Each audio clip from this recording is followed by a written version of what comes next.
Exercise 1.4 का question number 6 हम read कर रहे हैं यहाँ पे।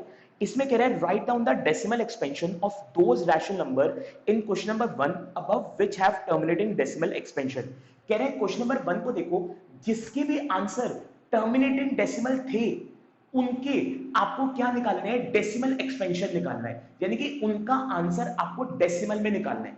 जैसे कि अगर हम यहाँ पे ध्यान से देखें, क्वेश्चन नंबर 2 हम कर रहे हैं।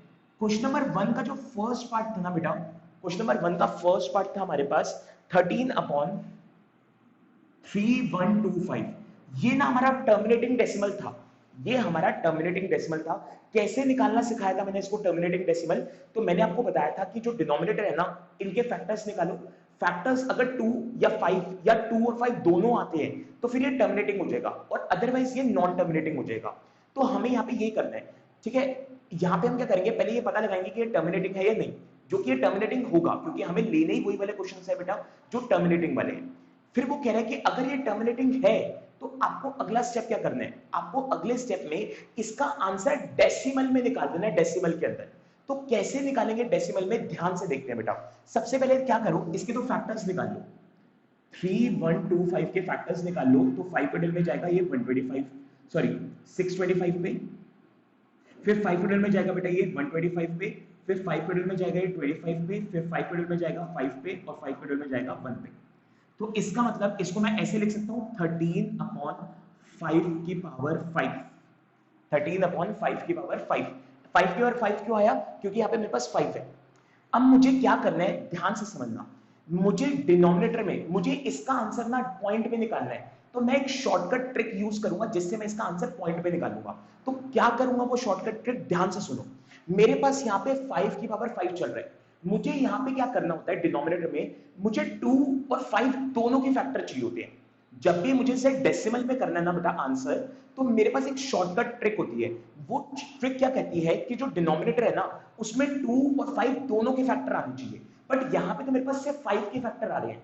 तो यहां पे मैं क्या करूंगा, यहां पे मैं 2 के फैक्टर्स भी लेके आऊंगा, यहां पे मैं 2 के फैक्टर्स भी लेके आऊंगा, तो मैं इनटू में लिख दूंगा 2। आपको बेटा छोटे क्लासेस में सिखाया हुआ है कि जो भी आप डिनोमिनेटर में करोगे ना, वही चीज आपको न्यूमरेटर में भी करनी पड़ेगी। तो अगर मैं डिनोमिनेटर में इंटू 2 लेके आके उसका फैक्टर लेके आता हूं, तो वो चीज मुझे न्यूमरेटर में भी करनी पड़ेगी। तो वो 2 मैं न्यूमरेटर में भी ले आऊंगा। फिर एक और चीज जो आपको ध्यान रखनी है, यहां पे 5 जो फैक्टर्स है ना, उसकी पावर 5 चल रही है, तो यहां पे 2 के फैक्टर्स भी मुझे 5 लेने होंगे, मतलब उसकी पावर भी मुझे 5 लेनी होगी। तो अगर मैं 2 की पावर 5 लेता हूं, तो ऊपर वाले की भी 2 की पावर 5 लूंगा। ऐसे करने से मेरा होगा क्या, ध्यान से देखते हैं, ऐसे करने से क्या निकलेगा, ध्यान से देखो। 13 तो 13 ही रहेगा, इंटू 2 की पावर 5 का मतलब होता है 32, अपॉन में 5 की पावर 5 और 2 की पावर 5।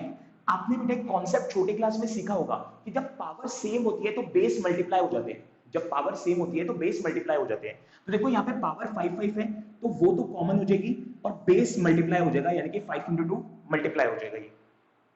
अब क्या करेंगे, 13 और 32 को मल्टीप्लाई कर लेते हैं रफ में, तो ये आएगा 6293, ये आ जाएगा 416, 416, ये आ गया मेरे पास ऊपर मल्टीप्लाई करके। और नीचे क्या आएगा देखो, 5 की पावर 2 यानी कि 10, 5 इंटू 2 सॉरी 5 इंटू 2 10, और 10 की पावर में क्या आ जाएगा 5।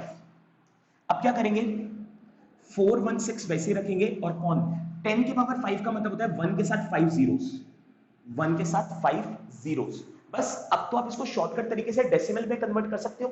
कैसे कर सकते हैं इसको शॉर्टकट तरीके से डेसिमल में कन्वर्ट, ध्यान से देखो।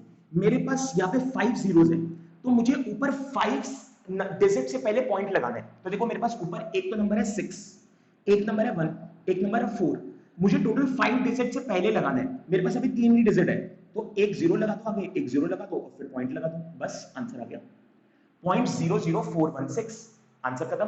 उसने क्या बोला था, उसने बोला था कि ये क्वेश्चन नंबर 1 में जो मेरे आंसर टर्मिनेटिंग डेसिमल आए थे उसको डेसिमल में निकाल दो आंसर। तो मेरे पास ये आंसर टर्मिनेटिंग था, तो देखो मैंने डेसिमल में यहां पे निकाल दिया। अब हम इसके अंदर बेटा इसके अंदर बेटा हम अब इसका देखेंगे सिक्स पार्ट देखेंगे। सिक्स पार्ट में मेरे पास है 23/2 की पावर 3 इंटू 5 की पावर 2। ये हमारे पास बेटा टर्मिनेटिंग डेसिमल है टर्मिनेटिंग डेसिमल कैसे आ रहा है बेटा ये, क्योंकि इसके अगर आप फैक्टर्स देखोगे तो इसके फैक्टर्स में 2 आ रहा है और 5 आ रहा है, और मैंने आपको बोला था कि टर्मिनेटिंग एक्सपेंशन वही हो सकता है बेटा जिसके डिनोमिनेटर में फैक्टर 2 या 5 या दोनों आए। तो मेरे पास दोनों आ रहे हैं। अब मेरे को एलसीएम यहाँ पे करने की जरूरत नहीं है बेटा, क्योंकि एलसीएम वाली जो फैक्टर्स वाली चीज है वो ऑलरेडी इसने मुझे करके दे रखी है। अब मुझे क्या करना है, अब मुझे देखना है कि क्या दोनों के पास 2 और 5 फैक्टर हैं। यस है, बट अब अगली चीज में मेरे पास एक शॉर्टेज है। वो क्या है, इसके पास 2 की पावर 3 है और इसके पास 5 की पावर 2 है, तो मुझे यहाँ पे एक और 5 चाहिए। क्यों, देखो इसके पास 2 3 है, इसके पास 5 सिर्फ 2 है, तो मुझे दोनों को सेम करना होगा, यानी कि मुझे एक और 5 चाहिए होगा ताकि 5 की पावर 3 हो जाए।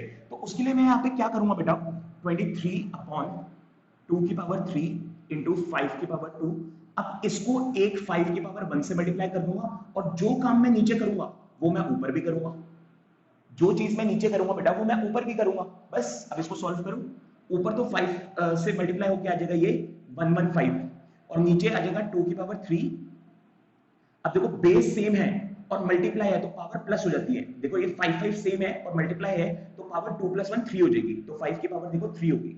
अब तो आपका आ गया सेम, फैक्टर्स की पावर सेम हो चुकी है। अब क्या करेंगे, 115 डिवाइडेड बाय 2 और 5 को मल्टीप्लाई कर देंगे और पावर 3 कॉमन ले लेंगे, देन 115 अपॉन 10 की पावर 3, इसका मतलब 115 अपॉन 1000। अब आप खुद देखो बेटा 3 जीरोस हैं नीचे, तो इसका मतलब मुझे 3 डिजिट से पहले पॉइंट लगाना है। तो मेरे पास एक डिजिट है 5, एक है 1, एक है 1, 3 डिजिट होगी, इससे पहले पॉइंट लग जाएगा और 0, बस आंसर खत्म।